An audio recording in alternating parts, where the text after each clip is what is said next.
നമസ്തേ.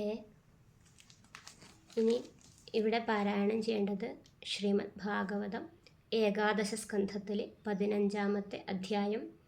ഈ അധ്യായത്തിൽ വിവരിച്ചിരിക്കുന്നത് സിദ്ധികളുടെ വർണ്ണന. ശ്രീകൃഷ്ണായ നമോ നമ. ഓം നമോ ഭഗവതേ വാസുദേവായ. ഓം നമോ ഭഗവതേ വാസുദേവായ. ഓം നമോ ഭഗവതേ വാസുദേവായ. അഥ പഞ്ചദശോऽധ്യായ. ശ്രീഭഗവാനുവാച. ജിതേന്ദ്രിയസ്യ യുക്തസ്യ ജിതശ്വാസസ്യ യോഗിന മയി ധാരയതശ്ചേത ഉപതിഷ്ഠന്തി സിദ്ധയാ. ഉദ്ധവ ഉവാച. കയാ ധാരണയാ കാസ്വിത് കഥം സ്വിത് സിദ്ധിരച്യുത. കതി വാ സിദ്ധയോ ബ്രൂഹി യോഗിനാം സിദ്ധിതോ ഭവാൻ. ശ്രീഭഗവാനുവാച. സിദ്ധയോഷ്ടാദശ പ്രോക്ത ധാരണായോഗപാരഗൈഃ. താസാമഷ്ടൗ മത്പ്രധാനാ ദശൈവ ഗുണഹേതവഃ. അണിമാ മഹിമാ മൂർത്തേർലഘിമാ പ്രാപ്തിരിന്ദ്രിയൈഃ. പ്രാകാമ്യം ശ്രുതദൃഷ്ടേഷു ശക്തിപ്രേരണമീശിതാ. ഗുണേഷ്വസംഗോ വശിതാ യത്കാമസ്തദവസ്യത്തെ. ഏതാമേ സിദ്ധയഃ സൗമ്യ അഷ്ടാവൗത്പത്തികാമതാ. അനുർമിമത്വം ദേഹേസ്മിൻ ദൂരശ്രവണദർശനം. മനോജവഃ കാമരൂപം പരകായ പ്രവേശനം. സ്വച്ഛന്ദമൃത്യുർദേവാനാം സക്രീഡാനുദർശനം. യഥാ സങ്കൽപ്പ സംസിദ്ധിരാജ്ഞാ പ്രതിഹതാഗതി. ത്രികാലജ്ഞത്വമദന്ധ്വം പരചിത്താദ്യഭിജ്ഞത. അഗ്ന്യർക്കാംബുവിഷാദീനാം പ്രതിഷ്ഠംഭോപരാജയ. ഏതാശ്ചോദ്ദേശത പ്രോക്ത യോഗധാരണസിദ്ധയാ. യയാ ധാരണയാ യാസ്യാല്യഥാവാസ്യാന്നിബോധ മേ. ഭൂതസൂക്ഷ്മാത്മനി മയി തന്മാത്രം ധാരയന്മനഃ. അണിമാനവമാപ്നോതി തന്മാത്രോ വാസഗോ മമ. മഹത്യാത്മമയി പരേ യഥാ സംസ്ഥം മനോദധത്. മഹിമാനമവാപ്നോതി ഭൂതാനാം ച പൃഥക് പൃഥക്. പരമാണുമയേ ചിത്തം ഭൂതാനാം മയി രഞ്ജയൻ. കാലസൂക്ഷ്മാർത്ഥതാം യോഗി ലഘിമാനമവാപ്നുയാത്.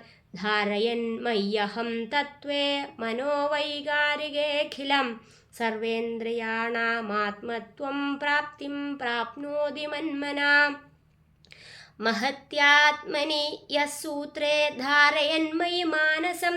പ്രാകാമ്യം പാരമേഷ്ഠ്യം മേ വിന്ദതേ വ്യക്തവജ്ജന്മനാ. വിഷ്ണൗ ത്രിധീശ്വരേ ചിത്തം ധാരയേത് കാലവിഗ്രഹേ. സ ഈശിത്വമവാപ്നോതി ക്ഷേത്രക്ഷേത്രജ്ഞചോദനാം. നാരായണേ തുരീയാഖ്യേ ഭഗവത് ശബ്ദശബ്ദിതേ. മനോ മയ്യാദധത് യോഗി മദ്ധർമാവശിതാമി യാത്. നിർഗുണേ ബ്രഹ്മണി മയി ധാരയൻ വിശദം മനഃ. പരമാനന്ദമാപ്നോതി യത്ര കാമോ വസീയത്തെ.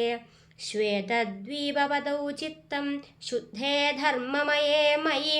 ധാരയൻ ശ്വേതതാം യാതി ഷഡൂർമിരഹിതോ നരഃ. മയ്യാകാശാത്മനി പ്രാണേ മനസാ ഘോഷമുദ്വഹൻ. തത്രോപലബ്ധാ ഭൂതാനാം ഹംസോ വാചശൃണോത്യസൗ. ചക്ഷുസ്ത്വഷ്ടരി സംയോജ്യ ത്വഷ്ടാരമപി ചക്ഷുഷി. മാം തത്ര മനസാ ധ്യായൻ വിശ്വം പശ്യതി സൂക്ഷ്മദൃക്. മനോമയി സുസംയോജ്യ ദേഹം തദനു വായുനാ. മദ്ധാരണാനുഭാവേന തത്രാത്മാ യത്ര വൈ മനഃ. യഥാ മന ഉപാദായ യദ്യദ്രൂപം ബുഭൂഷതി. തത്തദ്ഭവേന്മനോരൂപം മദ്യോഗ ബലമാശ്രയ. പരകായം വിശൻ സിദ്ധ ആത്മാനം തത്ര ഭാവയേത്. പിണ്ഡം ഹിത്വാ വിശേത് പ്രാണോ വായുഭൂതഃ ഷഡംഘ്രിവ.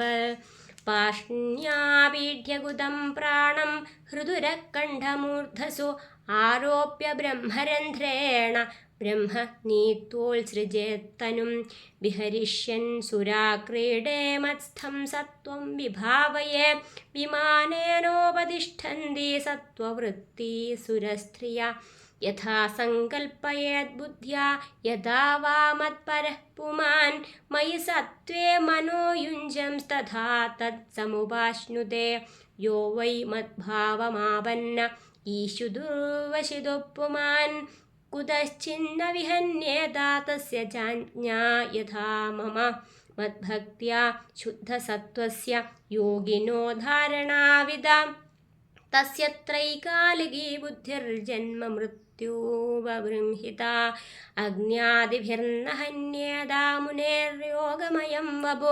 मद्योगश्रान्तचित्तस्य यादसामुदकं यदा मद्विभूतिरभिध्यायन् श्रीवत्सास्त्रविभूषिता ध्वजातपत्रव्यजनैः स भवेदपराजिता उपासकस्य मामेवं योगधारणया मुने सिद्धया पूर्वकथिता उपतिष्ठन्त्यशेषता जितेन्द्रियस्य दान्तस्य जितस्वात्मनो मुने मद्धारणां धारयता का सा सिद्धिः सुदुर्लभा अन्तरायान् वदन्त्यदा युञ्जतो योगमुत्तमम् मया सम्पद्यमानस्य कालक्षपणहेतवा जन्मौषधिमतपो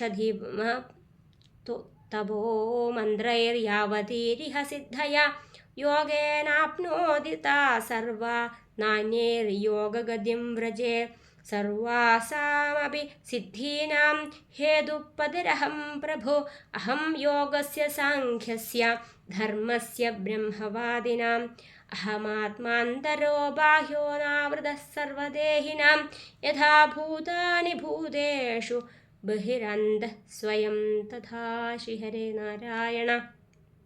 हरि ओं तत्सत्। श्रीमद्भागवते महापुराणे पारमहंस्यां संहितायामेकादशस्कन्धे पञ्चदशोऽध्याय सर्वत्र गोविन्दनामसङ्कीर्तनं गोविन्द गोविन्द। श्रीहरे नारायण।